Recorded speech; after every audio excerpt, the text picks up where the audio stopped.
Are you around here now? Or are you around here?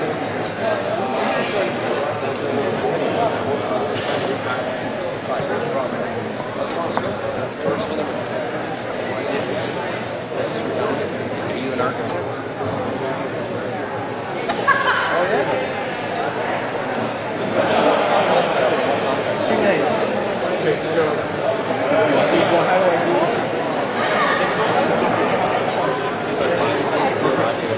something?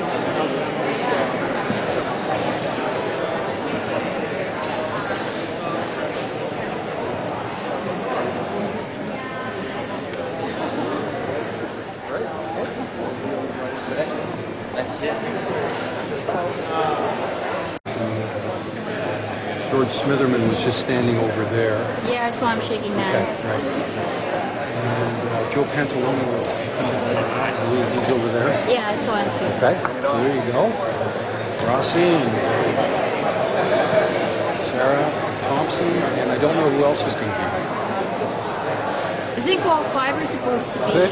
Yeah, I saw the media invite. There you go.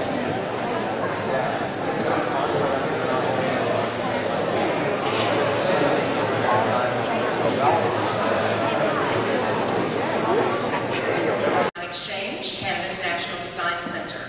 And I'm so happy to have you here today for our panel discussion and debate for our mayoral candidates. Thank you so much for taking time out of your Friday to come join us for this very, very, very important event. If you've received my emails over the last few weeks, you'll realize I chastised everybody a little bit about coming. Get out and vote. Show your support. Let everyone know, let these guys specifically know how much you care about design and architecture in our city. And I'm happy to see a good turnout for this event. Now, we have a very tight timeline. Very, very tight. And I'm going to make a little joke here. It's a good thing Rob Ford's going to be late. So,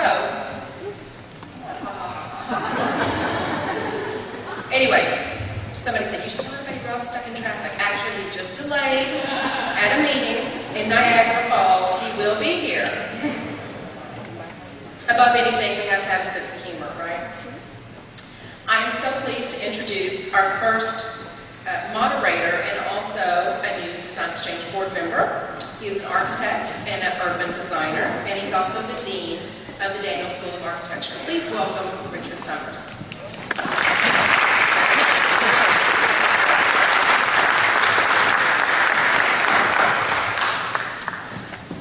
Thanks. We're not starting with questions. Sam has to make a few introductory comments to lead the way and frame the questions and the discussion that are to come. And so I'm going to read a short statement, and then we're going to jump into questions with other moderators. So I would start by saying that Toronto is a cosmopolitan city that deserves a planning and design culture worthy of its growing international stature. A consciousness about the physical extent of the city following amalgamation and the intense diversification of the city's population in recent generations does not seem to have affected nearly enough reform in the way the City of Toronto goes about planning for today and its future. I would say a misinterpretation of Jane Jacobs' ideas about the importance of acting locally on a small-scale elements and building textures in the city seems to have provided a bit of an alibi for a system of ward and council rule where the interests of the local and often very vocal few overrule even a discussion about what broad, new physical reforms to the city might serve shared and citywide interests. Through their combined work, home, and recreational lives, most modern citizens have occasion to use the whole city. The planning of a city must contend with a metropolitan reality of multiple and multiplying agendas and networks of use. But at a time when we are all being asked to think about what form a more socially and ecologically sustainable city might take, the City of Toronto is not able to think in either a bold enough or a systemic enough way.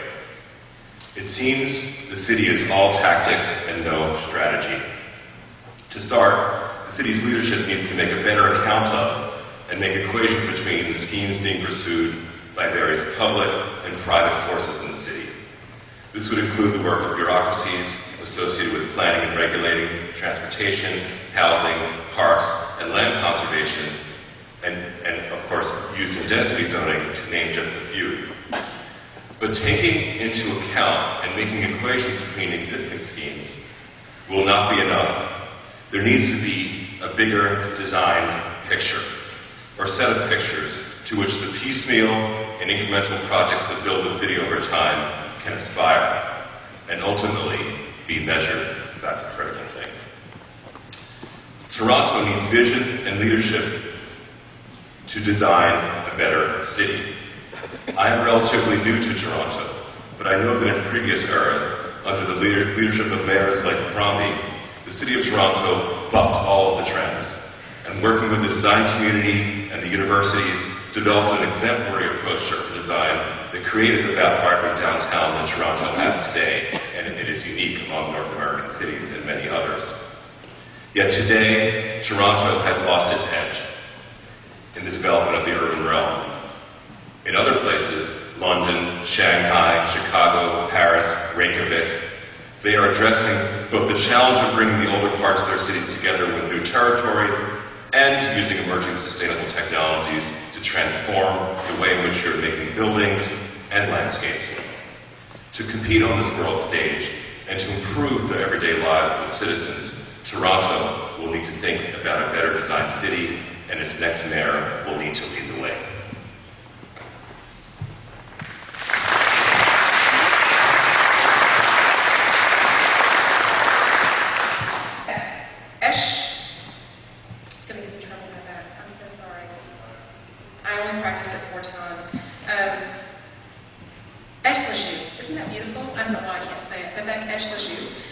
Who is the principal of Coral Architects, Antonio Gomez Palacio.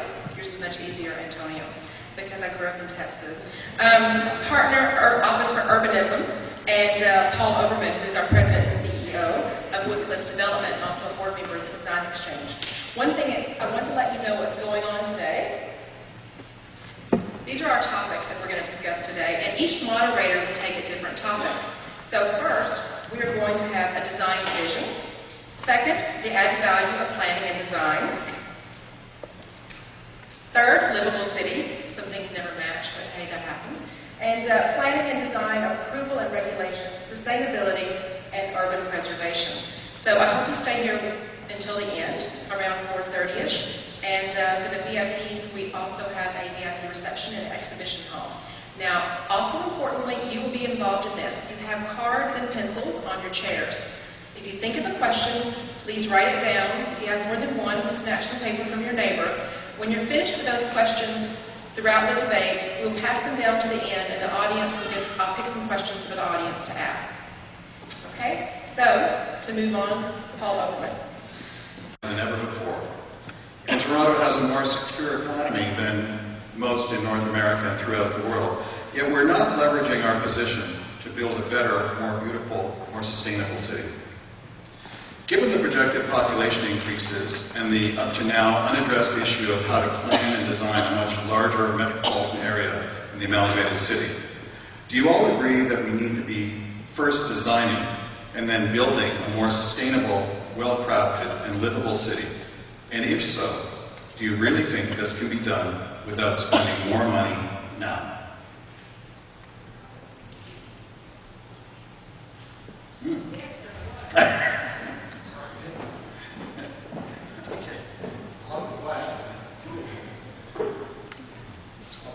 Yes, if you repeat the question, it was very long if you repeat it. I'm so sorry, you're right. There are opening presentations before, and I sincerely apologize. Well, at least you get a head start to think about it. You each have 2 minutes, or 2 to 5 minutes to talk about your position. Oh, probably a little longer than 2. We told Rob 2, but it's really 5 to 7. Well, good afternoon, ladies and gentlemen. It's wonderful to be here at the Design Exchange, which represents the exercise of foresight on behalf of some city builders previously, whereby this was privately owned, and what happened, the city negotiated with the owners in order to make sure that this amazing piece of architecture and Toronto history got kept forevermore, and also was transferred to the Design Exchange as part of the community benefits. I'm one who believes that we have a good city in Toronto.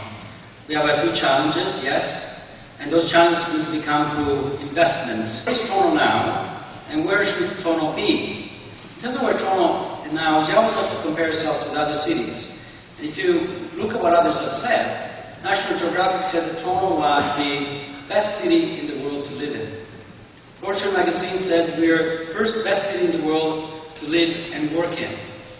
Foreign Journal magazine out of Washington, D.C. said we're the fourth best city to experience culture in the world, after London, Paris, and New York. I disagree. I think we're better than that. You know, the mayor of Los Angeles was asked the question after the failed Copenhagen agreement to reach a post-Kyoto agreement, what was the best city in the world in terms of environmental initiatives, climate change initiative? And he basically said, you have to ask, is the city of Toronto. And also, in terms of design, because we are in the design exchange, Toronto has got the third largest cluster in terms of employment in North America in design. Only New York and Boston came as a surprise to me, are ahead of Toronto. So, ladies and gentlemen, even though we have challenges in front, when you compare it to the metrics of other cities, we ain't doing that bad, and we have plenty of opportunity to do better. And I like to suggest that we can do better and must do better. Now, I bring into this perspective my own background. I've been deputy mayor for 7 years, and I think we've achieved quite a few things. Otherwise, those things would not be made by others. And also, I bring a perspective as somebody who is a graduate of the University of Toronto in geography, the spatial distribution of people and their activities, and therefore, I'm aware of cities and that in fact they're living organisms. They can grow and prosper, or they can wither and die. The world is full of amazing cities that are no more. And I'm sure that people there were full of good intentions, but some would say the road to hell is paved with good intentions. I'd like to suggest the experience is worth a lot, and Joe Pantalone brings a certain degree of continuity in experience, but at the same time realizing that these are new times in life. Every new year is a different change times and different circumstances. I also bring a perspective that I was not born in this country, even though I'm a proud Canadian and will not live anywhere else. I was born in Italy. As I tell people, I came at the age of 13, where I spoke only 2 words of English because I've seen them in the movies, yeah and no. And my parents were poor sharecroppers. It is an amazing city that somebody like me is allowed to work hard, become deputy mayor, and possibly mayor on October 25th. That would not be happening in other places in the world. And 50% of our population, was not born in Canada. And we know that diversity is our strength, and we have an amazing thing here, which is very fragile at the same time. I also bring the perspective, I've been born in Italy, and I've had the pleasure of traveling on occasion, not very often, of seeing the other cities. And Italy is interesting because Italy, in many ways, shows what can happen in terms of, cultural excellence, design, architecture, culture, you name it. It is something. So when I compare Toronto and what needs to be done in the future, you have to have reference points. And frankly, I'd rather look to Europe in some ways, some of our American cousin cities, south of the border. Europe's got better models to give. Now, Rocco Rossi, and I've never been mini anything in my life. Today is National Jersey Day. Participation is trying to inspire our youth to more participation in sports and a healthy lifestyle by asking people to wear their hearts on their sleeves for a day. And this is an important jersey for me, not just to support National Jersey Day, but also for what it represents, that wonderful, extraordinary moment of Canada winning the gold medal at the Winter Olympics. And not just the gold medal in hockey, but the most gold medals of any country in a Winter Games in a host country. Because in a quite atypical Canadian moment of inspiration, they had a plan. And the plan was to own the podium. Not to be third or fourth, but to go for gold. And that's what I think we need to be talking about. It's what my life has been inspired by. My parents were immigrants from Italy, and they taught me to always reach for the highest success possible. And that drive led me to scholarships to Upper Canada College, to McGill University, and to Princeton, and then a very successful career as a senior executive at the Boston Consulting Group, at Torstar, at Labatt Intergroup, as president of MGI Software, and for 4.5 wonderful years as CEO of the Heart and Stroke Foundation of Ontario, where we raised some $500 million, and I left the foundation with $130 million in the bank to continue its life-saving work. I believe in striving for excellence. I think Toronto deserves no less. To do it, you have to start with a coach. And that means that one of the key tasks, and the incredible thing is the mayor, the next mayor, has the enormous opportunity of appointing the next chief planner of the City of Toronto. And I think it's absolutely critical to have a global search for that position, but for that global search to mean anything and to attract interest from the people that we want, both here and abroad, that position has to be elevated from where it is today to make sure that it's central to what the city is about. Because without that, you're not going to attract the people that you want, and you're not going to get the impact that you want. 2011 is also the time for rethinking the official plan, reviewing the official plan. Again, planning needs to be put at the center of what the city does, because if you plan wisely, you plan for healthier communities, more sustainable neighborhoods, more economically active neighborhoods, mixed neighborhoods where we don't ghettoize low income in the way that we have in the past. That's the key. But what are some of the principles that we need to put into that thinking? And I'd like to just go through a few architects and buildings that I think help us to understand what those principles, what those framing principles need to be. And I think about the great work that Bruce Corbara's shop did at the Music Conservatory, blending the old and the new. Clearly a key priority for us. How do we sustain our heritage but point to the future? And Bruce's team did a remarkable job with that building, which I think helps us frame one of the key issues. I think of Jack Diamond's shop working on the Harbor Light design. For so many years, people would have said, why bother designing a shelter?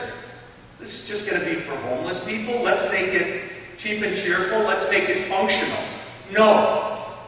What that building tells us is every opportunity to build is an opportunity for beauty, and every human being, whether homeless or living in Rosedale, deserves to be inspired by beauty, and that's got to be one of our principles. I think of Siamak Hariri and that little gem of a building that he built, that he designed for McKinsey & Company.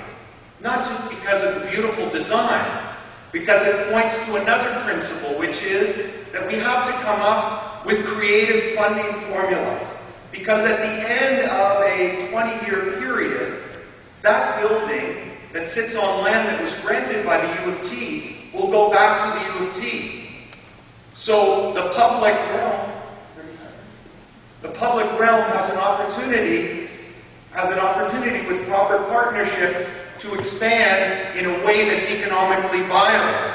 And it's my great privilege to be here with all of you today. I think that as I speak, a variety of slides will rotate, and each and every one of them is a building or a neighborhood that in my time in public life I've had an opportunity to have something to do with. My vision for Toronto is a fundamentally optimistic one. For all of the things that we could get down on ourselves about, I'm motivated by the idea that Toronto's best days lie yet ahead. I have a vision for Toronto of an inclusive and prosperous and socially just city. One that's beautiful, one that is sustainable, and one that especially embraces our natural heritage features. I think for a city on a great lake, a great city on a great lake, we don't do enough to promote that. And I think the waterfront, for all of the criticisms of it, yet remains as one of the great opportunities in the city of Toronto. I had a chance to work for Barbara Hall when she was the mayor of Toronto with Paul Bedford, who's here, in that role to participate in the King's Initiative, which was one of the most brilliant examples that demonstrates to us that sometimes the things that we wish to achieve do not come at a cost to the public purse, but rather can be achieved with new thinking on the part of the public entity. Similarly, in that time, I worked on the zoning of all of the railway lands, including the Air Canada Centre, stretching from Yonge to Bathurst Quay, and it's been exciting to watch those new neighbourhoods emerge. As a member of provincial parliament for the downtown riding of Toronto Centre, I fought against what we now know as the Spire, a beautiful condominium in my opinion, that was once to be situated right alongside and dwarfing St. James Cathedral. I introduced a piece of legislation to prevent that and was involved in helping to make sure that it moved. Massey House and other buildings in Toronto Centre that require fight to preserve them from a heritage standpoint were ones that I was privileged to assist with. I was a key catalyst for the redevelopment of Regent Park, a project that I'm extremely proud of, and a community, Regent Park, and the people of Regent Park that have taught me more than any other community. And in my time as a government minister, both at the Ministry of Health and at the Ministry of Infrastructure, I've been involved in literally billions and billions of dollars of projects that are moving forward and transforming our ability to provide services well, and in many cases, transforming very neighborhoods. I think especially of the transformation that's ongoing at CAMH as one of those that I will always be most proud of. My planning vision for Toronto is for Toronto to stand up and to assert itself and to take back its power. I'm not one of those that falls in line with the idea that the OMB is responsible for all that goes wrong. In point of fact, I think very often the OMB is given a chance to play a role that is bigger than it needs to be because we fail to do things which are within our power. I believe in evolving our planning models to one that is more proactive and community-oriented, where the city doesn't just do official plans, but where it actually puts some money into the development of precinct and secondary plans. That's the way we protect against the OMB trumping the very wishes that neighborhoods have a better chance to be able to influence. I strongly feel that planning and economic development need to be thought of together. That, as Rocco Rossi said, I strongly believe that the next chief planner in Toronto needs also to be elevated at least to the level of deputy city manager. And I think it's important in our city that we find a way to promote and reward good design through things like design review panels and by allowing those very great projects to get the kind of responsiveness by way of timing that can bring them to life sooner for the benefits they offer to all of us in terms of the quality of the public realm. I think there are a couple. Good afternoon. I'm Sarah Thompson, and I'm running for mayor because I'm fed up with our politicians who lack real vision. And in the words of Twisted Sister, I'm not going to take it anymore. I'll tell you a little bit about myself and my vision. At 16, I started pumping gas. At 18, I built my first company. At 24, I was recognized as top dealer in Canada. And by the time I was 30, I built a multi-million-dollar corporation, turning around failing service stations and making them successful. I was one of the first people to introduce stores or the retail component into the gas station business and move the industry in a different direction. I grew up on construction sites for most of my life. My father was an architect, as was his before him, and something rubbed off on me because I've developed a hobby of restoring old homes and a love for great architecture. Toronto has a lack of vision and true leadership. Let me tell you a little bit about my vision. I see a city with beautiful buildings and tree-lined boulevards. A city with a fast, clean, and efficient subway system, with a downtown relief line and an Eglinton line out to the airport and to Scarborough. A city where people take a more active role in guiding our city government, where public consultation becomes the first step in all city planning. I see a vibrant city that attracts businesses and jobs with a creative and educated workforce, where we roll out the red carpet to our business owners and not the red tape. A city where I am mayor and also chief job hunter. city with a strong green product manufacturing industry and many green-collar jobs. I understand the importance of good design and good planning. Great architecture and design can influence the way people live, work, and behave. Toronto must have a chief planner with vision. Toronto has made some big planning mistakes. Our 13 high-priority neighborhoods are a result of bad planning and lack of vision. Cheap building design and planning that puts social housing into pockets of poverty created the social conditions we now have to unwind today. But Toronto has had some successes because of visionaries like Jane Jacobs.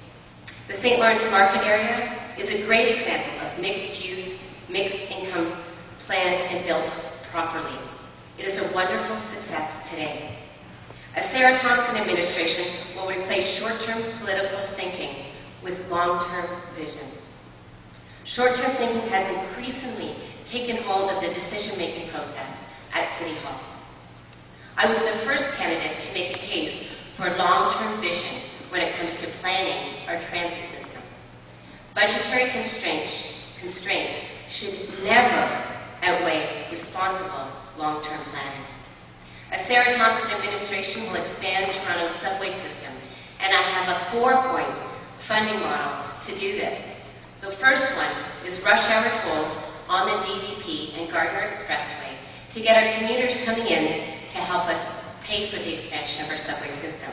The next one is to work with developers to share the cost of building our subway stations. And the third one is to create a subway bond so that we can build this out quickly. And the fourth way is to win back provincial funding with a stronger voter support for subway expansion. Did I mention that first one? I want to say it again. Rush hour road tolls on the DVP and Gardner Expressway. It's time we start talking about this. It's something every major city has done, and it's something we have to put on the table and do today if we're going to be a great city. Great cities build great subways, and great subways build great cities. Toronto must break away from being a city that chooses second-rate, short-term options and become a city that invests in long-term solutions that will elevate our city today and long into the future. We have to build a city for ourselves, our children, and for their children.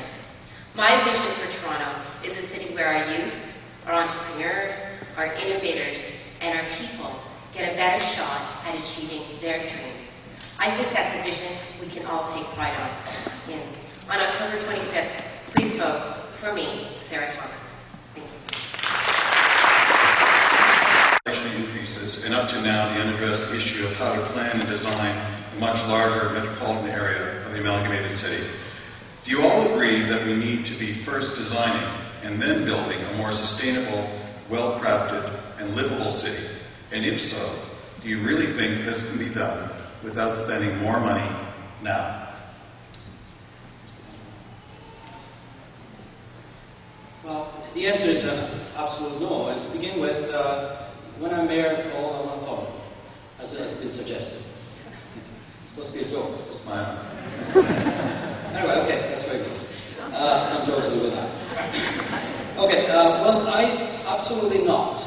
You know, investment means you have to spend money in order to get a payoff, which is worth more than your original thing. However, there's a psychology of work, which unfortunately began with Mike Harris 15 years ago, which has brought this city into a desperate situation. And I'm the only one out of the people we see up here, including the person who's not here, who really believes that you have to spend in order to get a better city. Spend both in terms of our infrastructure and our people.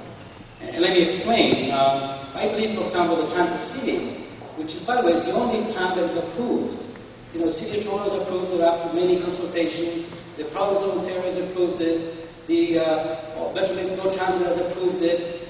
You know, the subway extension to York University is happening. You know, we're spending money on Shepherd. We bought the boarding machines, you know, for the Eglinton. It's all approved. But the thinking over here is that they want to go back to the drawing board, as if more talk is going to get you, you know, where you want to go. I think we have to do. You know, my view is I'm not calling for a general tax cut. I believe we should freeze it for seniors who make less than $50,000 because they're caught in their home.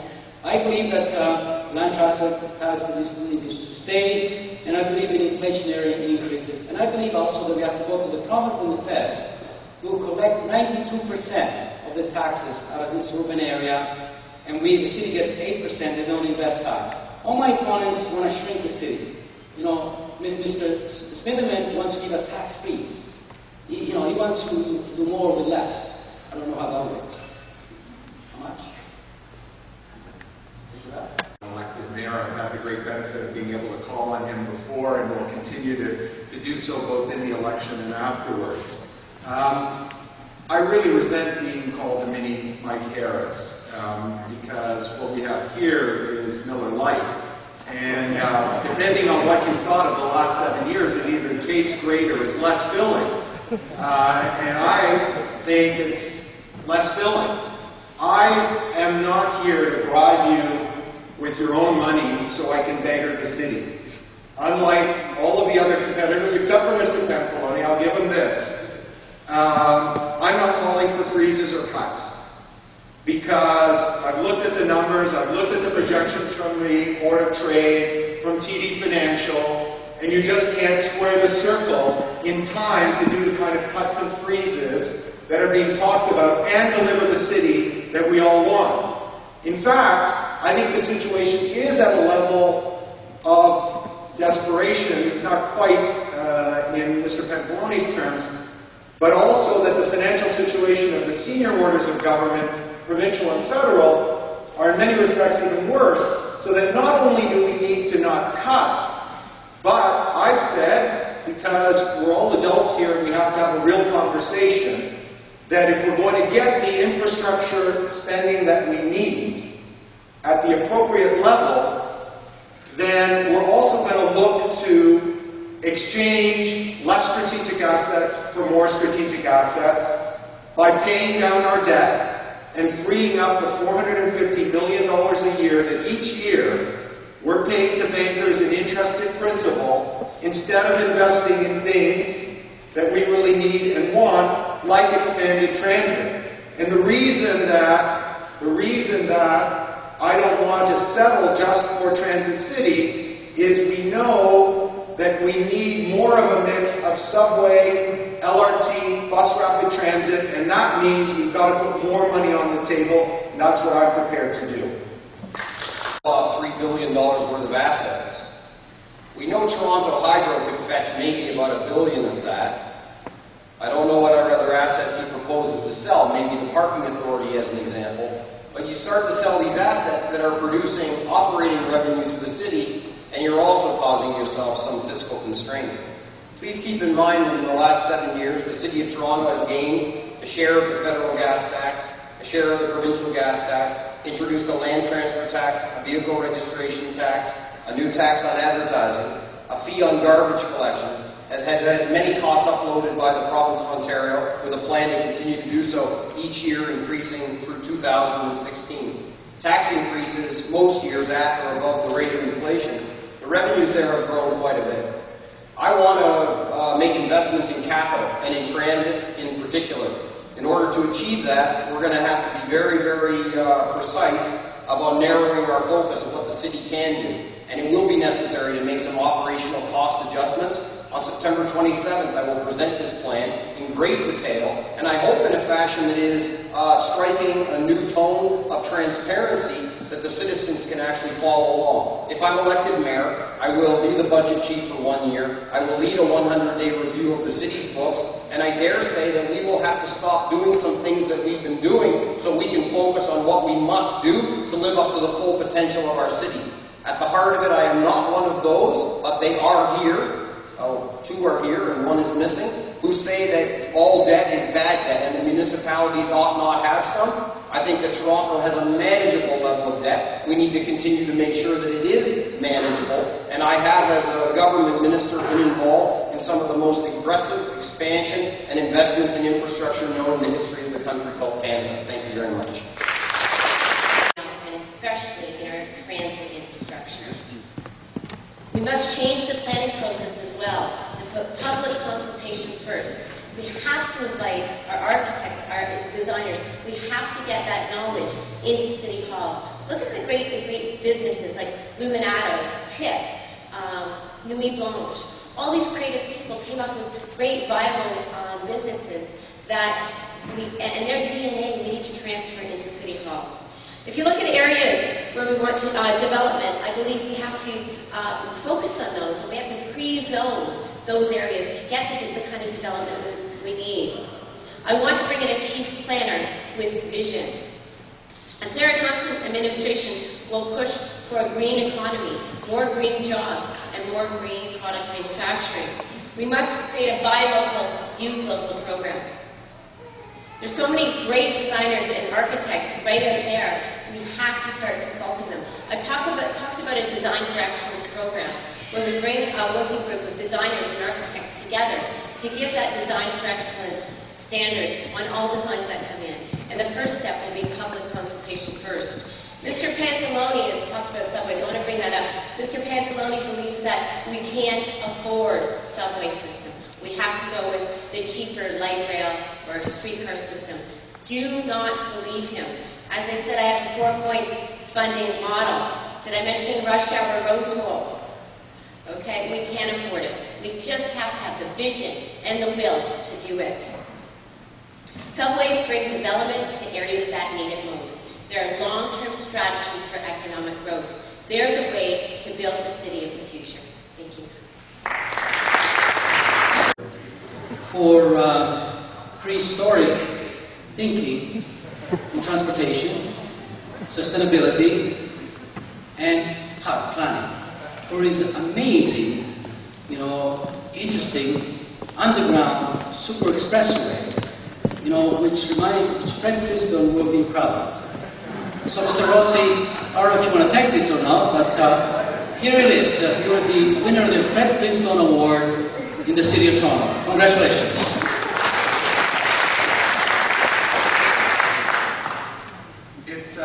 It's fascinating. I almost feel like Galileo in house arrest because the attitude at City Hall that we can never study anything. And remember, all I've called for is a study to say we have a massive problem in terms of traffic and gridlock in the city. Public transit is going to be a huge part of the solution, and I have a very aggressive transit expansion plan that I'm willing to put additional money on the table by making a very difficult choice in terms of asset sales. But that's still going to leave a considerable portion of the population still in vehicles, and they may become hybrid and they may become electric. But the personal vehicle and trucks will continue for some time, and we owe it to the citizens of Toronto to explore options. And if the plan cannot be shown to be viable, as many engineers are telling me it is, and pension plans and others, that it could be financed privately and with a toll. If that can't be shown to be the case, then it won't happen. But to shut down ideas is not how this city will become a leader in the world.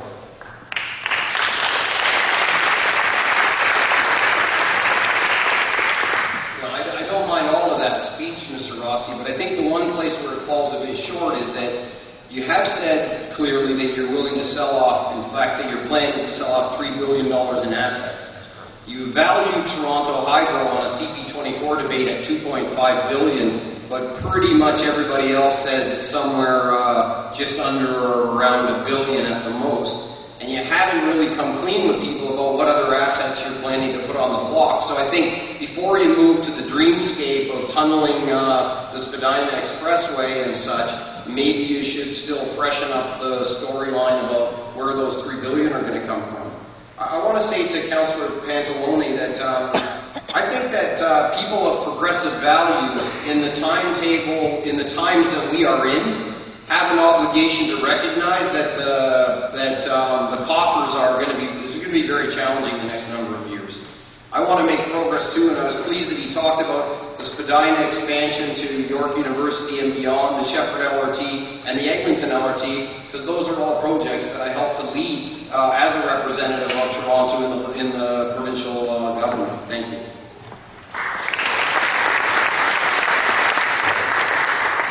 know, I'm with these boys on stage every day now, almost, and I don't have any little trucks to take and play with. But it's symbolic of what we go through. And I'm not going to take cheap shots at these gentlemen. Mr. Rossi has presented a vision, and for that I think he owes a tip of the hat. It's easy to take cheap shots when people present vision. I don't believe we should do that. I want to, though, address Mr. Pantaloni's position on that we can't afford subways. The fact is, light rail has to be dug up every 30 years because we have something called ground frost, and we get shift and heave. So subway systems last a lot longer if they're well maintained and kept up.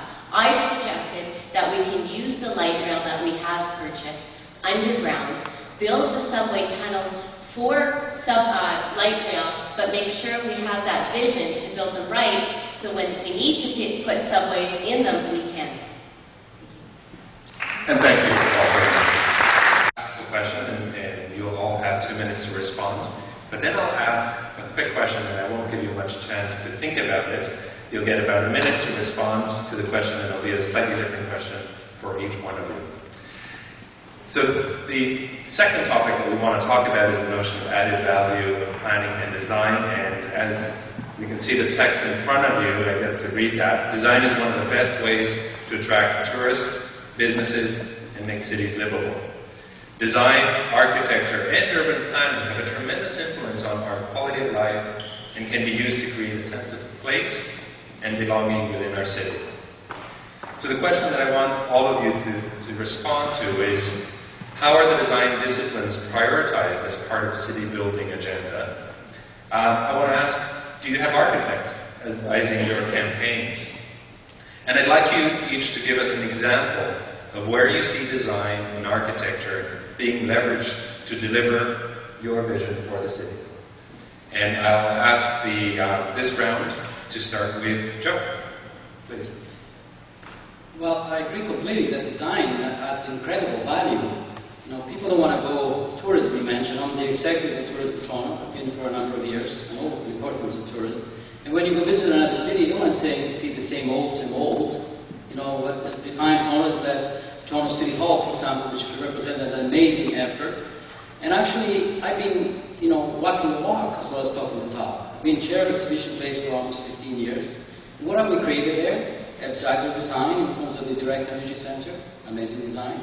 The BMO soccer field, it's a beautiful design. It fits into a scape, gets a sense of the city, and so forth.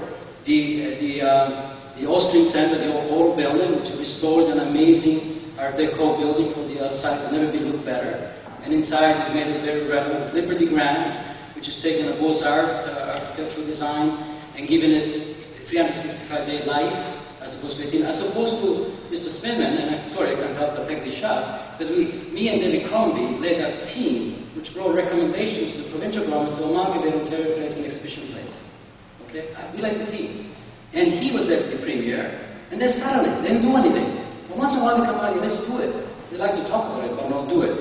So I think that the design is essential. That's why, for example, the fourplex ice rink on the waterfront, you know, I support it. Because you know what, you have to have excellence on the waterfront. You don't want mediocrity. And frankly, and I always had architects around me, you know, in terms of provide some guidance, and I will continue to do so. The Mayor of Toronto has to strive for excellence. And I think Toronto is frankly on the cusp of becoming a super amazing city, or frankly deteriorating into a Buffalo, Cleveland, and Detroit in a number of years, because of these people who believe that, you know, in tax cuts, and a freeze is a cut, because you're not getting the revenue, and which will lead basically to cutting services and strive for excellence. Excellence costs you more initially, but there's a huge payoff, but it costs you more initially. And you've got to invest in it. Thank you. To be clear, and as a student of history, Buffalo, Detroit, and Cleveland have gone into decline not because of tax cuts, but because their cities didn't diversify their economies when their major central economic engine died or came under serious attack. and that lack of economic diversification in the thinking of Mr. Pantalone and his wing at City Hall is one of the things that does threaten us, and why we need to be certain to continue to build a very robust economy and not lose sight of that.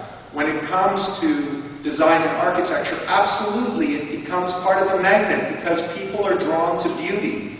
And it's not just beauty because it's a nice to look at, but it also makes for more livable space, and it also makes for great places to play, and it also makes for healthier people. So of course, it's something that you want to make central, and again, why it's so important to have that chief planner be put at a central place. The architects that I've been working with, one of them put me in touch with an extraordinary policy which the government of Denmark has put together, and which I heartily encourage all of you to Google and get. It's their federal government, their national government strategy on architecture, Denmark, a nation of architecture. And the slogan and the aspiration is an environment of architectural ambition.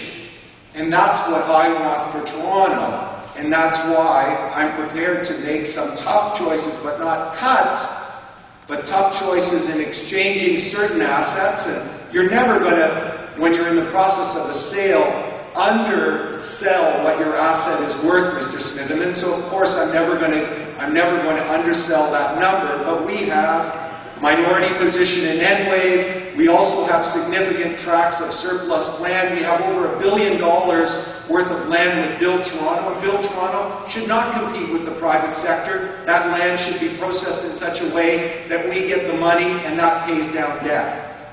Thank you. No, I didn't ask you to undersell it. I think actually what I was criticizing you for was inflating its values beyond those that are known to be practically achievable. And I think that's an irresponsible strategy. And I think that most people that have evaluated that number for you subsequently have told you that you never should have said the number that you said. Not true. I think that the issue that you spoke to in the question speaks to the obligation that we have to the public realm, especially in an environment where we're going to see intensification of a substantial order. The public spaces that people walk along and that people go to, like parks and such, become more and more and more important. And one of the great, as a new dad, I spent a lot more time in the last 7 months in different parts of parks than I had before. And frankly, the state of them is quite deplorable. One of the questions was, how do we reprioritize planning and the protests? Well, I see a model where the reprioritization means that the lawyers give way to the planners. We got this backwards in Toronto. This is a little bit what I spoke about in that OMB process before. We need to do more of this work proactively. Architects, yes, involved in helping to give advice to my campaign. A place that I really like in the city for what it's done, where planning and architecture have come together, not just to create a beautiful building, but something that has helped to lead in the transformation of a very neighborhood, is the Jarvis, the site of the National Ballet School on Jarvis Street. From those awful box studio buildings of the CBC to the transformation of these beautiful buildings with their windows so open where you can see ballet students on different levels, or sometimes you can actually see the contestants from So You Think You Can Dance doing their auditions as well, at least from my 16th floor vantage point. This is a project that I really, really love for what it's done for the city. I think that the OCAD building is also something that just makes the imagination sparkle, and I think it's another example on another part of town that's done just so much for not just one building, but for the whole neighborhood and for animating a sense of what's special. Thank you.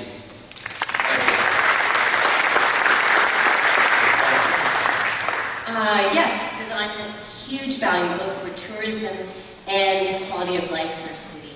I have consulted with many architects and planners and designers in Toronto just on how we can improve this city. I'm completely committed to using architecture and urban design as a tool to increasing economic value here in Toronto. Social housing needs better design and better planning. If you look at something like Regent Park, we had some great ideas there. We brought them together. So we've got development, we've got mixed income in the development. The only problem is they've taken the mixed income and they've taken the higher income and put it in towers, and they're taking low income and putting it into a tower of poverty. And that's something, you know, the idea was there, but the implementation wasn't done properly. So I want to make sure that the implementation on our buildings, on how we use them, on that mixed use is done properly. I've mentioned Jane Jacobs, and I'll mention her again because she's wonderful. Her ideas were wonderful, and she was a visionary. And that kind of mixed use, mixed income is so essential in Toronto.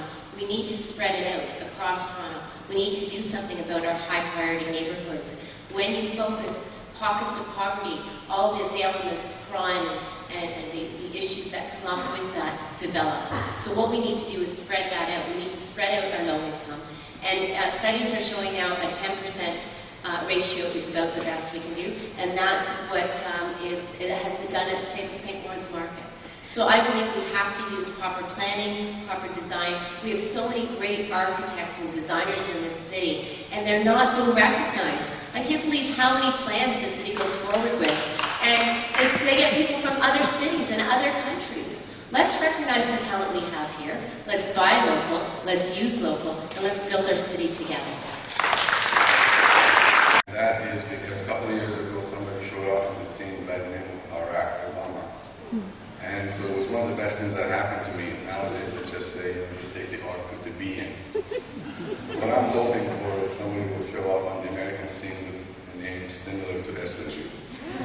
We'll see if that happens. I have two questions today for you. The first one is one that you've already talked a lot about and is at everybody's mind. The second one is probably a question that will only be asked under this roof. So one that's very popular, one that's just for us. Cities that have responded, I call this one just a question of mobility. It's a question on transit, but we go beyond call it mobility. Cities that have responded to the issue of mobility of its people have ensured themselves a lasting prosperity. Great cities in the world have ambitious transportation plans. In Toronto, our cars are caught in traffic at almost any time of the day, in any direction these days. Our cyclists don't know if they should use the street or the sidewalk, and they risk their lives to commute every single day. And finally, our transit system was built almost half a century ago, and the last two additions, the Shepherd Line and the St. Clair tracks, have not been great success stories. Toronto is at a breaking point, and yet the debate is still focused on subway versus streetcar. We need more comprehensive and ambitious transportation planning. The question is, how would you show leadership around the mobility problem? The feds and the province are holding tight to their purse strings, so how would you fund improving our transportation system? And I know that Sarah has talked a lot about this, but what do you think about tolling and pay-on-demand systems? We'll start with Rocco. Rocco, thanks. Well, I've laid out a fairly detailed plan. It's at roccorossi.com, Transit City Plus, and it's twofold with respect to ensuring that we can expand our transit, because quite frankly, a few weeks back, Adam Jambroni told me that they were planning a new transit museum for Toronto. He thought it would be very good for tourism. And I said, please save the money. We have a transit museum. It's called the TTC. We ride it every day. We need to be able to invest more money, and again, that's why I'm talking about the sale of assets to bring the debt down and free up that money that's currently going to debt servicing. But two, we need a better governance model. Because one of the reasons it's so easy for the province and the feds to step back is that in the last little while, major projects on transit have not been brought in on time and on budget. You took the St. Clair West streetcar from a $43 million budget to $120 million, and the Union Station platform extension from a $90 million budget to $140 million. And if you're sitting at Queen's Park, you say, I'm not going to hand over to the geniuses who did that billions of dollars to to make an even bigger mess. So as the province has removed politicians from the Metrolinx board to create a skills-based board, I believe all the politicians should be removed from the TTC board, replaced with a skills-based board to show the province that we are going to best governance and that we also are putting money on the table so that we can have a real conversation and that we will be real partners, because mobility in the 21st century for this region has to be thought of on a regional basis, not a 416 and 905 basis. So when the TTC refuses to deal with Metrolinx and the province and the region on the Presto card and has been dragging its feet on smart card technology for years, setting us back, that's not setting a good basis for a partnership going forward to ensure our mobility.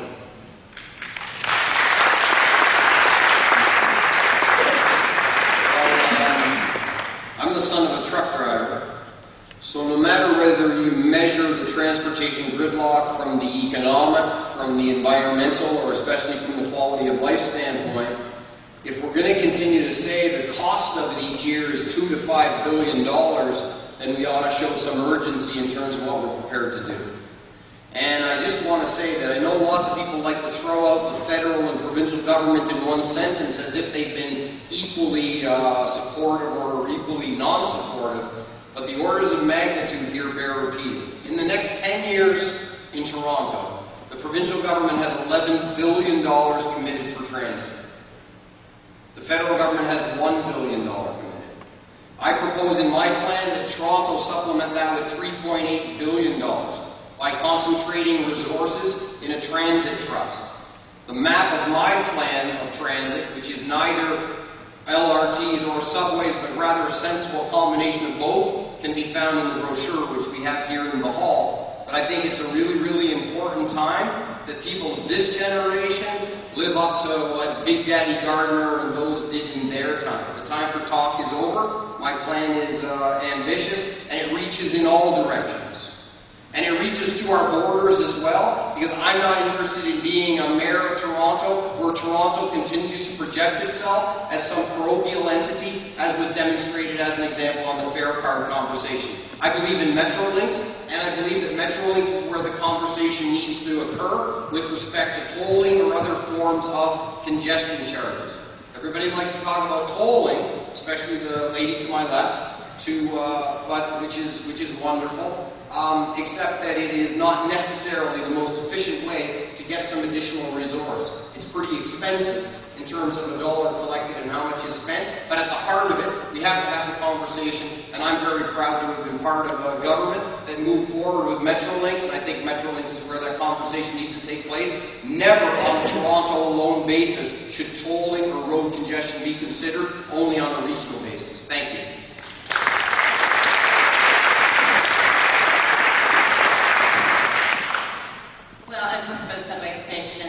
Strategy for economic growth. But I also want to point out that Metrolinx lost $4 billion. They didn't get the funding we needed. So what happened? Transit got put off.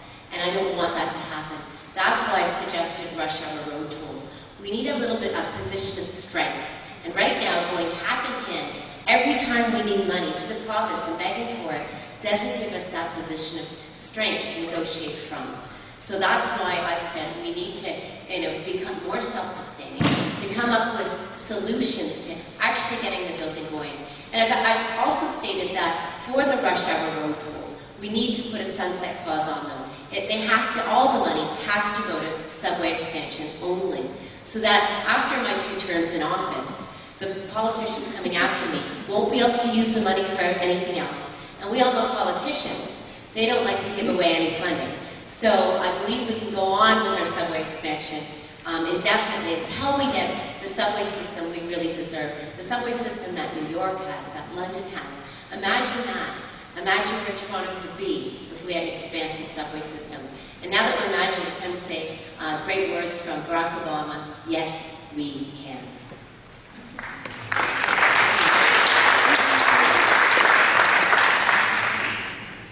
My transportation plan calls for something that's realistic and affordable. In 4 years, I want to finish off the Shepherd line to connect to Scarborough Town Centre, finish the loop right around Bloor Danforth line. So you let me get on this subway. You do not have to get off. You go all the way up to Down Street from downtown. This is going to cost $4 billion. $3.7 billion has already been committed from the provincial government. We have to get the private sector involved to sell off the air rights and let them develop along Shepherd Avenue. Many developers come to me and said, Rob, I have no problem giving the money as long as I can build commercial residential mixture along it.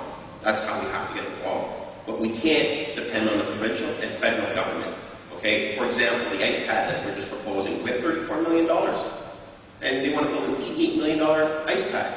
Well, we're $3 billion in debt, ladies and gentlemen. We've been hit with every tax known to mankind. I'm going to abolish the land transfer tax and the car registration tax. And then the sole sourcing. The largest purchase in Toronto's history was subway cars. $750 million we sole sourced to Bombardier. Nothing against Bombardier, but Siemens came in my office and said, Rob, we could do this for $550 million. You would think you would get a competitive bid. When you buy a car, you buy a fridge, you buy a stove, you may buy something major in your life, then you get competitive pricing. We did not. We got one price at $750 million. It's absolutely wrong. The federal people I talked to up in Ottawa, they couldn't believe that we never got competitive bidding on the largest purchase in Toronto's history. And then we're going to turn around to them and say, well, give us more money? No, we're not going to get money. We have to get the private sector involved, ladies and gentlemen. Thank you.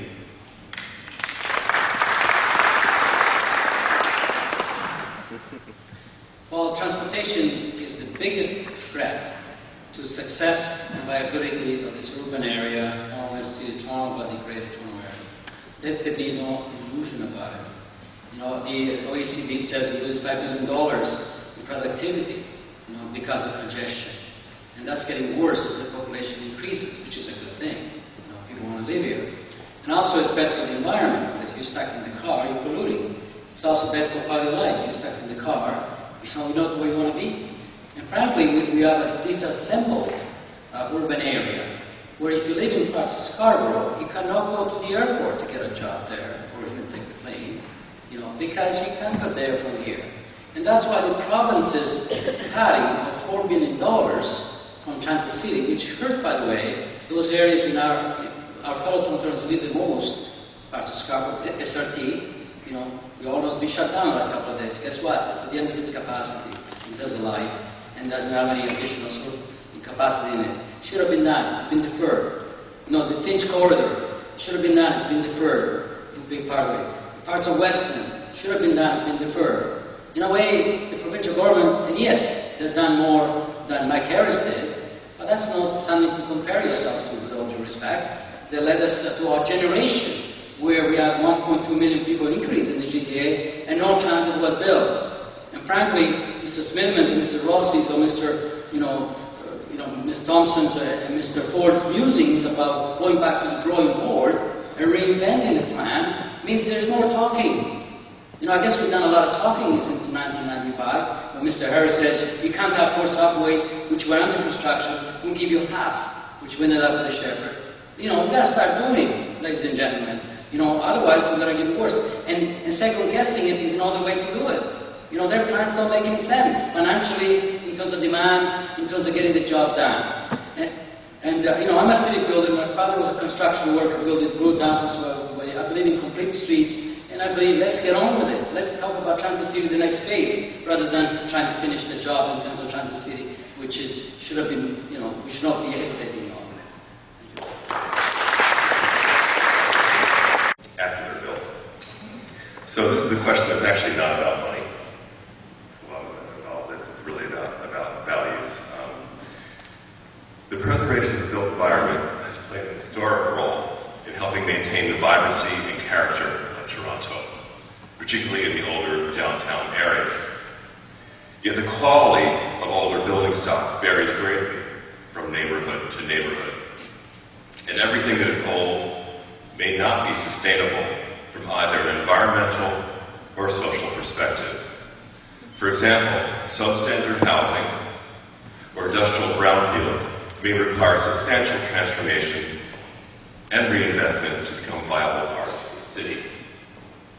There is also a widespread assumption that the older, pre-amalgamation footprint of Toronto contains the most historical parts, while newer, inner suburban areas are lacking in a history worth preserving. Yet as the Tower Renewal Program has shown, Toronto possesses a unique historical legacy of thousands of mid-century buildings in need of transformation. Given the many people who live in these areas, tower renewal can be understood as a form of preservation as well. Within your broad vision of the future of Toronto, please address which kinds of architecture and landscapes you think must be preserved, and whether, by contrast, there are places and conditions that would benefit from some creative destruction. More specifically, can you imagine areas within the old footprint of Toronto that could or should be replaced, and areas in the newer, amalgamated areas worthy of preserving? And who am I starting with? We'll start with this report. I'd love to preserve all the buildings, but obviously it's at a cost. There's the most beautiful heritage building, I personally believe, and that's, again, it's my personal belief, it's Queen's Park. It's absolutely gorgeous. I get a little emotional when I walk in there because my father worked there for 5 years, but it's truly unbelievable, that building. And if we were going to spend money, I wouldn't mind spending money to preserve that. But there's so many beautiful heritage buildings, like the one in Etobicoke. Everyone thinks it's just downtown. We got Montgomery's Inn on the corner of Dundas and Islington. Beautiful, beautiful building. It needs work. Again, but where do we start? Like, do we start tackling our debt? Do we start getting our spending under control? Ladies and gentlemen, if I'm fortunate enough to be mayor, that's where I'm going to have to start. I can't sit here and commit that I'm going to start giving millions or hundreds of millions of dollars to preserve all our buildings right now. Old City Hall, where the courthouse is, that's another beautiful building. We sunk a lot of money in that to preserve it. But, you know, there's a lot of these heritage buildings that need work. But ladies and gentlemen, we have to get our fiscal house in order. We can't be having a 5-cent bag tax, property tax going up 5% every year, $60 car registration tax, a land transfer tax, garbage rates going up $200, 20% water rate increases, spending $45 million on renovating Nathanville Square. Like, how far are commercial tax rates higher? I want to, as mayor, get our taxes, get our spending under control, and then say, you know what, we're in the black. We have some money. Let's really start working to preserve our heritage buildings. Right now, we're not in that situation. And if anyone up here says, yeah, you know what, I'm going to spend millions and millions, it's coming out of your pocket. Property taxes, or they're going to put user fees on it, it's going to cost. We are not. We're over $3 billion in debt. This city is in terrible financial shape. And you've heard about the St. Clair boondoggle. Peter Street was just in the news again today. Peter Street shelter's over, you know, $8 million over budget. Can't carry on like this. Ladies and gentlemen, I don't believe that. And frankly, I don't believe what Mrs. Smith and Mr. Rossi and Ms. Thompson are also saying, that the sky is falling. We all know the story of Chicken Little. It wasn't true. Okay? We have challenges in this city. But tell me, what family doesn't have challenges? Tell me what government, what society doesn't have challenges. Life is full of challenges. The reality of the city's financial situation is that we don't have a deficit. We're the only government out of the 6th largest government in Canada that does not have a deficit. We have a debt. But anybody who buys a house doesn't put cash on the barrel, they get a mortgage. It's called a debt. If the city, you know, builds a subway or a rec center, we don't put cash on the barrel, we get debt. And our debt is within the acceptable limits. That's what our city manager tells and others tell us. It's within the acceptable limits. We have challenges for the future, which we must confront, I agree. But this idea that Chicken Little attitude is absurd. You know, so let me move on from there. Okay? Because these people here want a tax freeze, want to sell your house so you can rent it in the morning, and want to contract everything. You know, frankly, they want to shrink the city rather than grow the city. I don't go with that view. As we've heard this story before. You know, Mike Harris told us that many years ago. You know, we're still here. Told us that actually not bad, considering the hammering that we received from Mike Harris and the mini Mike Harrises and Michelle Harris are reflected on us some more of. But with all, you know, but to answer the question, you know, we have tower renewal offers an opportunity to take the concrete blocks and add design. It's an amazing thing, which are sustainable environment plus design. You know, I think you can take older buildings and make them live again. The City of Toronto gives now a 40% tax reduction if you're a heritage designated building, in order to make it viable for people to maintain them. You know, I think that look at Exhibition Place. I've taken a number of buildings, I've taken, because of the chair there, you know, and transforming it year-round activity, whether it's the Liberty Grand, Medieval Times, the Directors of the Colosseum. It is possible, and we must do it, in my opinion.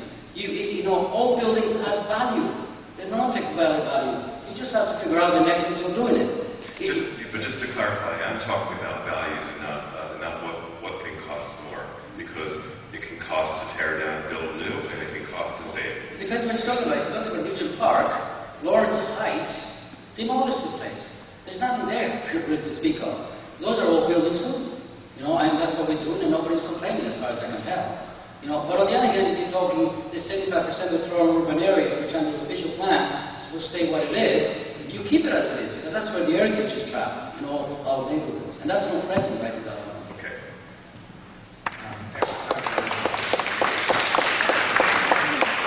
Well, one of the policies that Mr. Pantalone talked about is one of the frustrations I have with City Hall, and that I know that many have, because very often there's good intention, and there's very poor policy and very poor execution and follow-up. So this 40% tax rebate, I actually would be supportive if I was assured that all of the money saved actually had to be put back into the building.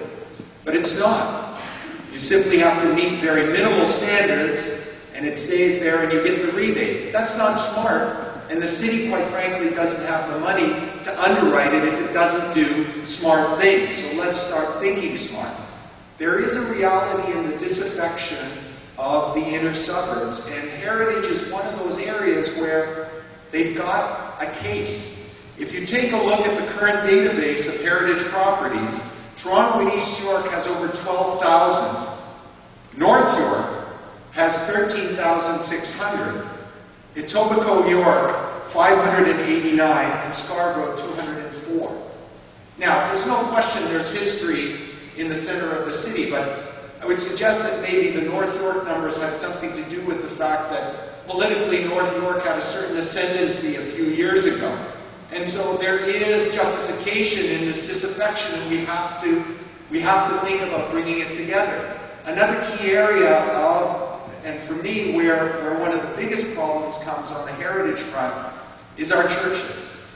Because we are, in effect, forcing people to maintain them, and then putting them into straitjackets in terms of what they can do with the property around it. So unless we're then going to be willing to put up significant capital as these extraordinary buildings, whether it's St. James or St. Michael's or others, as these extraordinary buildings age, and the cost of maintaining them are incredible, if we restrict them from thinking about how to leverage the underlying value of the land, we're doing a disservice to ourselves, to those communities, and to our heritage.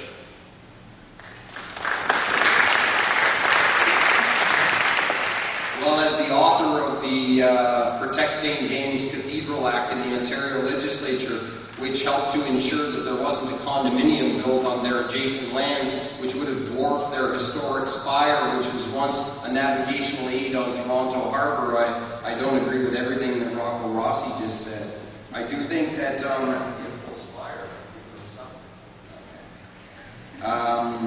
we have, I think, I'll try and answer your question this way. Speaking about values, I'll give you some examples. The Hearn generating station, in my view, can't be torn down fast enough. It blocks access to the lake, the views for tens of thousands of people right from their front doorstep. They'd be able to see the lake were it not for that ugly and awful 1950s building. And I know that some people wish to have it designated, but it stands as an example that does not mesh with my values. The City of Toronto has a policy which is well-intentioned, which is to preserve the number of rental units that are affordable, but the replacement criteria is so strict that it doesn't actually allow transformation of sites. Tower renewal is a nice concept. They set up a little office at City Hall. They talk about it a lot, but the financial model is really not there yet to make that very practical. I think we're going to have to take a hard look at how many of those 1950s buildings can actually stand as they are, and which ones offer an opportunity for renewal, not just of the building, but of the surrounding grounds and the neighborhoods associated with it.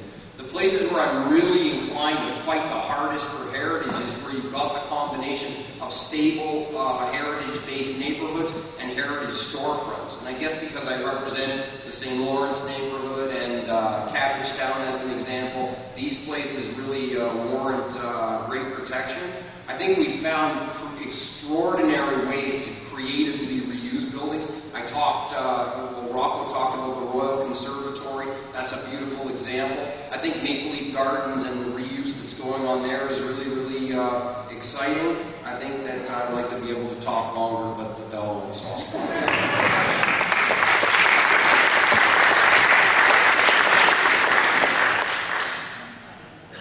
You asked about the areas or the types of styles in architecture that we have to protect. And when I think of that, I think of the arts and crafts style. We're losing most of that in Toronto. And it's such an amazing style of architecture that we have to protect. So Sarah Thompson administration will limit destruction of our public buildings built before 1920. And I think it's so important we do that. We have to set the example.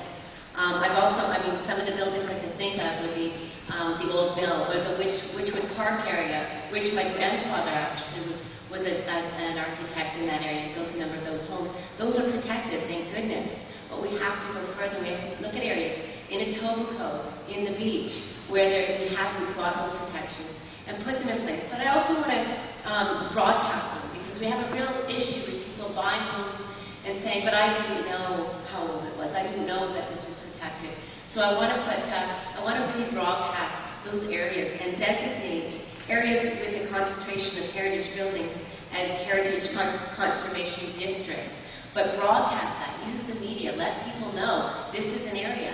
Maybe have our real estate agents have to mention that when they're selling a home, so we don't get this fight between I want to tear down my house and build new, when they know ahead of time that this house is in a heritage area.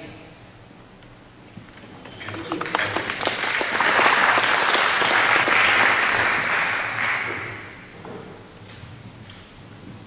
Thank you so much, Richard. We've come to your part of the debate where you ask questions, and I pulled 3 questions out of a stack of questions that I think are very interesting. And in regard to our schedule, you have 1 minute each. The first question is, would you support a new visionary design plan of the City of Toronto that involves a collaborative effort of the city's best architects and designers from all different disciplines? Rob? Sure, at what cost? So, absolutely, but I want to know if there's a price tag attached to that. I see Rob sees that as a cost rather than an investment. Okay, Joe? The answer is yes, and I think we have a great opportunity beginning in 2011 because the official plan needs to be reviewed, and the process is going to begin in 2011.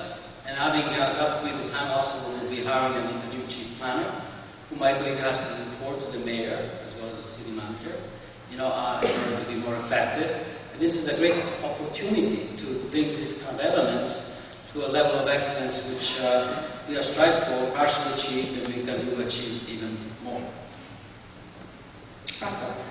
Well, I agree with Joe on the opportunity for the chief planner and the review of the official plan. And I wouldn't want to tie the hands of the chief planner. I think part of the attraction that we need to offer is offer a bit of a canvas for that person to work on, and I would look to that person to then lead the growth and development, and then populating design panels for the city to help and assist in a long-term vision. I agree with really the way Rocco's put it. I like that. It sounds nice. two things I want to make sure of.